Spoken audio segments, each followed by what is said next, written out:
Erik Horne here with JJT, Jean-Jacques Taylor of JJT Media Group, and Andscape columnist Clinton Yates. And we What's are up? talking about the NFL, sports in general, mostly NFL. Might get into a little World Series if we have time. Clinton's at the World Series. JJT is not because the Texas Rangers suck. But Hey, anyway, we got a flag 2 years ago. Yes, you did. I was there. That one was a good one. Yeah, they looked good that year. We ain't gonna get one for another 40, but we got one 2 years he ago. got one. He got We're he not got the one. Seattle And Mariners. that'll last you about 10 years. I mean, Yeah. is that about the time limit we're looking at? Maybe like You gotta 10-year remember, grace man, they period? was irrelevant for 38 years. So Yeah, they just getting started. They good. yeah, yeah. Yeah, it'll last you about a decade is the kind of cover you get. What's it, 2025? So the Nationals are kind of on the backside of that. They got one in 2019 from my hometown, and people are now getting antsy. But yeah, for most franchises, a championship will last you 10 years of goodwill. All right. Clinton, where are you at with the young Luau Sender in the background? I am in the green room of LAPC, which is the Los Angeles production facility here, where I tape Clinton and Friends, the ESPN radio show that's on from 10 a.m. Eastern to noon. And yeah, there's a UCLA mural all across this facility. There are various LA sports like murals and other things, and so it's pretty cool. I try to bring in the brothers when we can. Clinton is fresh off of 18 innings of World Series baseball. Clinton, at what point last night were you like, enough is enough? So ironically, that is the fourth 18 inning playoff baseball game I've been to in my life. There have only been Unbelievable. five. I've been to four of them, and I was cruising. People are looking around like they're walking wounded, like they're getting pulled out of a casket. And I was like, somebody here has done this before, and that happens to be me. It's actually the second one I've been to at that ballpark. So no, I was fine. It was a better actual baseball game than all those other games that I was referring to. So that made it a lot more fun. There was strategy there. There was excitement. There was bad base running, which is always exciting in a baseball game when somebody screws up on the base pass. And there were some good fielding plays as well. So I was happy with the result. Oh, no, I thought it was a great game, man. I fell asleep in the fourth inning, in the 14th. Let me say, I started nodding in the 14th, but every time I woke up, there was somebody in scoring position. Yeah. So that's why it was a great game. Yeah, I think I tapped out somewhere between the 13th and 14th. But Clinton, God bless you, man. You're doing the Lord's work doing that Thank you, man. 18 inning stuff, man. I can't hang. It's the weirdest coincidence of all time, and honestly, I think we're gonna have to write a book, like straight up, So there's that. Hey, let's get into it, fellas. Real quickly, we got to talk about the hottest inactive number 3 quarterback in the NFL, Shedeur Sanders, as always. I expected to see going into this game against the Patriots that he would at least be the number 2 quarterback. But the brother, doctor said he needed a backiotomy. He could not make it onto the active roster. Some kind of back issue popped up with him. And then we got to see the Dylan Gabriel show once again. Dylan Gabriel is currently 32 out of 33 quarterbacks in QBR in the league through 2 picks on Sunday against the Patriots. The only quarterback with the worst QBR is Tennessee Titans' Cam Ward. We know how that situation is going. Gentlemen, should we bump up our prediction on when Shedeur Sanders will start? They have the bye this week coming up. Then they got the Jets. Bill Roden, if he was here, would say, by Thanksgiving, what do we think? Do we think we're going to see Shedeur Sanders before then? Yeah, I think so because they get the bye week and then the Jets. And the Jets is, to me, barring conspiracy, is kind of the linchpin game because the Jets aren't any good. And so as a franchise, we can stomach a loss to the Jets. But if you can't do anything against the Jets defense, then, that may be your 5-game look-see. And then we got to move on because, from the beginning, I thought it's kind of played out the way I thought. Flacco is going to play into where we're kind of out of it. Then you hand it over to Dylan Gabriel and give him an opportunity until you think you've seen all you can see. And then you turn it over to Shedeur and see if he has anything. Look, I don't know about that. I don't know that this team is the team we're going to see Shedeur start for. It kind of feels to me like they're finding every reason every week, no matter what the situation is, to keep this guy off the field. And if you think about why that might be, remember, we had multiple conflicts within that organization about whether or not he should be there at all. The owner said one thing, the GM said another, and the coach is doing a third. I think, and this happens with some level of regularity. I wish Jay Reed was here because the example that I'm going to think about and use is one that happened with the Burgundy and Gold in Washington, where the GM, the head coach in Shanahan, and Snyder, the owner, all had differing opinions on what they should be doing with RG3. And as a result, mind you, he was playing, so it's a little different. As a result, though, they were putting him at risk in situations that he probably shouldn't have been out there for. Those three guys fighting was taken out on the career of Robert Griffin. I think, in kind of a other side of the coin kind of matter, those three guys in Cleveland are fighting about what should happen with Shedeur, except he's not playing. He's not on the field, and therefore it won't happen. So they're in this kind of awkward stalemate where if nobody, if he doesn't play, then nobody's going to be wrong. And that's, I think, a very interesting situation from a leadership standpoint with the Browns. Not that the Browns are any sort of, beacon of leadership when it comes to the NFL, but I think this is a dispute that is almost entirely out of Shedeur's hands, no matter what he looks like in practice or no matter what he looks like, behind the scenes. And that's almost more unfortunate than anything else because, we just literally do not know. Meanwhile, Dylan Gabriel's out here running for his life. And see, that's what I meant when I said barring conspiracy, which is you're finding ways not to play him because it becomes pretty obvious that after a 4 or 5 game window, if you're ranked 32nd, you're averaging 4 yards an attempt, and you're saying we got to get the ball to Jerry Jeudy, he's our best receiver, and we can't get the ball to him, then it's clear that Dylan Gabriel can't do that. Then common sense, unless you're going to play the nasty man, Deshaun Watson, then it would be Shedeur's next man up. Well, let me clarify. Conspiracy to me means something a little different. I think that this might legitimately be a disagreement amongst leaders. However, there's a cowardice level in all of them that A, doesn't want to, cede to the other guy, and B, doesn't want to be the one on the hook for getting it incorrect. Conspiracy to me would imply, for whatever reason, all of them are of the same page that we picked him just to piss him off or whatever, or just to sell jerseys. You know what I mean? But I don't think that's what's happening. I think there is a legitimate disagreement that these guys cannot figure out. And as a result, the result has stayed the same, which is he's not getting on the field. I think this is honest, even if it's stupid, if that makes sense. It's the Browns being the Browns. Right. Exactly. That's the easy answer. But do we think that there's a disconnect between Andrew Berry and Kevin Stefanski? I mean, we know that there's a disconnect between ownership and everything else because ownership's the one who gave Deshaun Watson however much guaranteed money, $200-something million guaranteed. But the Andrew Berry, Kevin Stefanski dynamic is the one that I'm curious about because I wonder if there's kind of some job preservation going on with one or the other. Well, ultimately, somebody's in charge, and that's a contractual thing. We did that down in Dallas where it was who's in charge of personnel, who's in charge of players. They do it in Green Bay where the GM controls all the roster and the coach got to coach who he bring. And what we don't know is what the dynamic is in Cleveland, who's got contractual authority to do what they want. Now, the worst case scenario is they both report to the owner, which means nobody's in charge. And the owner's the one who initially said he had nothing to do with the pick, right, which at the time I thought was a little bit cowardly. But what it seems to be now, based on the developments, is basically when you're fighting with your sibling and your parent says, figure it out. That's kind of where I feel the vibe is. And so Stefanski's coming at this and saying, well, I'm a former coach of the year. You're not going to tell me how to run my program 2 times. Exactly. And the GM is looking at it as like, yeah, but I'm your boss. So what are we doing here? That's what I mean. Somebody got to take charge.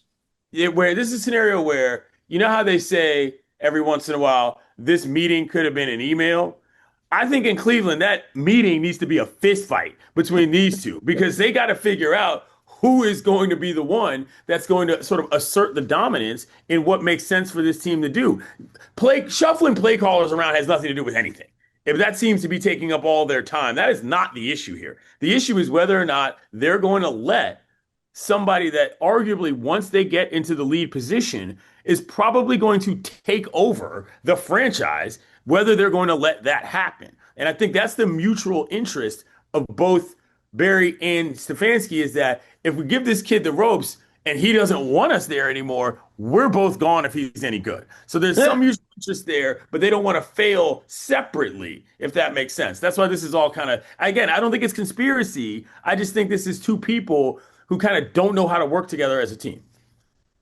The greatest number 3 quarterback conversation that we will of all time. Ever. If Shedeur's lasting legacy is on the NFL, is this right here, he did okay. Because there are guys who were drafted higher than him that don't have this. Josh Rosen can't speak to this. There are guys who are starting who can't speak to this. Like who gets excited about Kyler Murray anymore? And God bless Kyler Murray. I like Kyler Murray, but nobody talks about Kyler Murray. It's just God bless Shedeur Sanders. Anyway, moving on to another quarterback. I wanted to get on the Justin Fields conversation because going into this week, he was coming off of one of the worst quarterback performances we have ever seen in the modern NFL against the Denver Broncos in London. Came back this week, played better. Jets had a crazy rally against the Bengals, and Brother Man got super emotional in the postgame, which I thought was incredible in a positive way.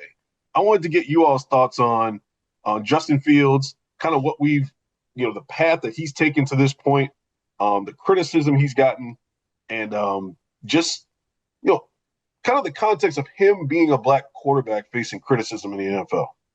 What matters when you're a quarterback, the most important thing is never where you get drafted. It's who drafts you.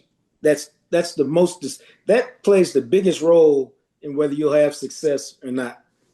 In general, there's always some outliers, but organizations wreck quarterbacks all the time. And Justin Fields, to me, has never been in a situation like Lamar Jackson where they said, "Okay, this is what you do. We're finna build the entire offense around what you do. We're gonna put some designated runs in there. We're gonna tell you drop back. If you don't like what you see, take off." And I think if you watch him play now, he's so paralyzed by analysis. He's a shell of what he could be. Now, he had a great game the other day, but he's had some productive moments. But, I don't think he's got a lot of confidence. And so I think that that shows in his play, shows in his demeanor. And, when you have those doubts, a lot of people go lean on the Lord in these times, looking for a way to regain yourself and center yourself and figure out how to attack the world when the world is attacking you. And so I think he did that, and it brought him some peace. And now it's just about, can you continue down that path? I do wonder about when it comes to Justin Fields, breaking down and being real about who you are is one thing. And I think a lot of younger athletes are better at that in general than they could have ever have been. But I do wonder kind of very specifically, whether he likes playing football anymore. To your point about confidence, this is a kid who somebody was telling me the other day, a guy who's a Buckeyes fan, in your ilk, JJT, he said, "Yo, go watch the highlights from him playing. He looks like a happy guy, and he's playing like a different. It's almost like he's a completely different person. And you're on 3 teams in whatever amount of years. You're in headlines all the time. All about how you suck. That's it. What'd you say? All about how you suck. It's all about that. And it's yeah, we all know that quarterback is the worst coach position in the league. And a lot of guys just get broken. It's you make enough money. You've already seen the mountaintop in what the fame and fortune is going to look like as a Buckeye at a program that is respected beyond anything. And then you go into circumstances in which each time you're not really getting a fair shake, but you finally got a brother who's a decent guy as a coach.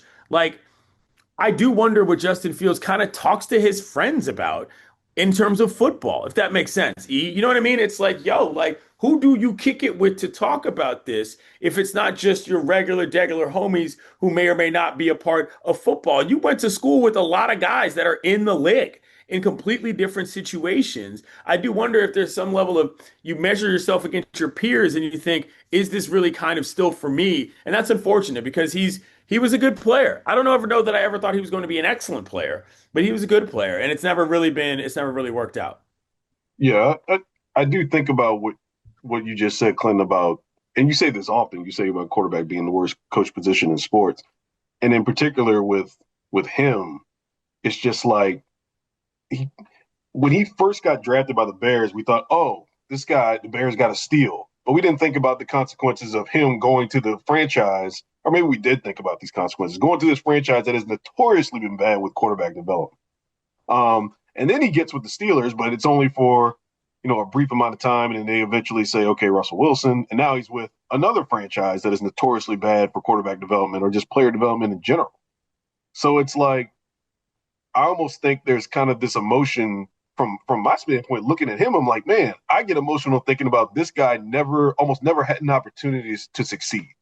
Whereas a Caleb Williams, if you think about it from his perspective, yeah, he's with the Bears, but at least he's with Ben Johnson, who Ben Johnson made Jared Goff better. We saw that. That was tangible. He made him a better quarterback.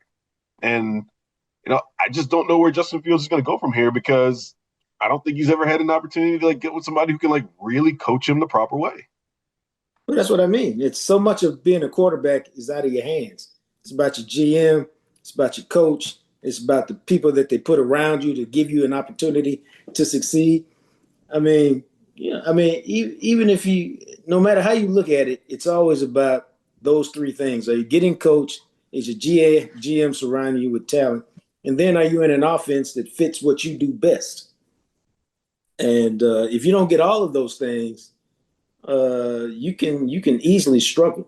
In addition to, and we haven't talked about what we talked about with Shedeur, is everybody in the building aligned in terms of you're the guy? Because I'm always reminded of Andre Ware, who said he was picked by Detroit, and he said the guy who picked me quit the next day, and I was left in Detroit with an entire building of people that didn't want me to play quarterback for the Lions. And that's your Heisman Trophy winner, 7th overall. So it's a hard job. That's why they play. That's why they make so much money. But money will not buy your mental health. And clearly, As an aside, and a compound to that point, you know who does seem like a happy person? who that? Shedeur Sanders. And Shedeur Sanders isn't playing football. And I think that there is a part of that bothers people in terms of how his identity comes across to people. I've talked about this at length, which is that young, rich black people who don't need your help, especially men, are very, very irritating to a certain type of human being. And so if he looks at that scenario, and you think about these guys that are fighting in the front office and all that, he's not going to fold to that. He's like, all right, I'm still Shedeur Sanders. You're still a guy with a beard on the sideline. You know what I mean? And so I think that plays into also the psychology of what's going on with the Browns. It's kind of the opposite of the Justin Fields situation where it's like he's given everything he has because this is just how he does it. You know what I mean? And it's manifested so differently for him. He's gotten all the chances in the world. He's played a ton, but it just hasn't been right. Shedeur doesn't play at all, and he's fine. It's interesting to see how those things affect different front offices in terms of what the perception is. Gentlemen, we got a few minutes left. Let's Okay. get to it. Let's get to what everybody came here for. Not really, but I did. Black quarterback of the week. Okay, JJT. Who do you have as your black quarterback of the week in the NFL or college football, high school, wherever? DeSoto, I don't care, man. Just pick one. No, man, it's got to be Jordan Love. Jordan Love did it the right way. Got drafted, sat on the bench for a couple years, figured out how to create a relationship with Aaron Rodgers. And then when he got a chance to meet the mentor, he tapped that behind, put up a terrific performance, got his team playing good. And now it's all about, can he stay healthy and take the Packs on a deep playoff run? For me, this is a little bit of a curveball, but in absentia, to quote our friend Bill Roden, it's Jayden Daniels. The Commanders are garbage without him. They stink. if there's any question about who's the man in that franchise, it's him. It's not even a thing. And that to me is as indicative as anything. Like he's on the sidelines, he's participating. There might be some injury worry, but there's no question in the world who the leader of that team is and who the best player on the team is as well. Quite frankly, I think he's had good spirits, but I do think there is something to be said about the fact that if you go down and your team goes directly into the toilet, that shows a certain level of value that a lot of guys can't say that they have. Okay. Wait. Oh, shoot, guys. Hold on a second. Yeah. Is this a bit? Oh, great. Got to be. Thank you. All right. I just got some great news, guys. I put in a call before the show, and I got this approved. My black quarterback of the week is Tua Tagovailoa. Thank you very much. I put this in before the show. Well played. Well played. He's back. He's back, and he's black this week. Okay, 20-26, 4 touchdowns. My guy was down bad. Okay, all right. He was calling out teammates. Then he was throwing picks and turning the ball over all over the place. Got his get right game against the Falcons. They beat the Falcons 34-10. Tua, you are my black quarterback of the week. You are back, my brother. We got you, man. We got you. I had to get the okay though from the higher ups. Who's on the committee? I need to know who is elected the committee that makes these calls every week. That's Marcus Mariota. I love it. I love it. Kelvin Sampson. Bill Roden. He's on there. So Bill Roden's on all the committees. Yeah. Every single one. But anyway, guys, thanks for joining us, everybody. Thanks once again. Check us out on Andscape.com. We'll be back next week talking some more football, maybe some more World Series. Who knows? But thanks again. We'll see y'all later.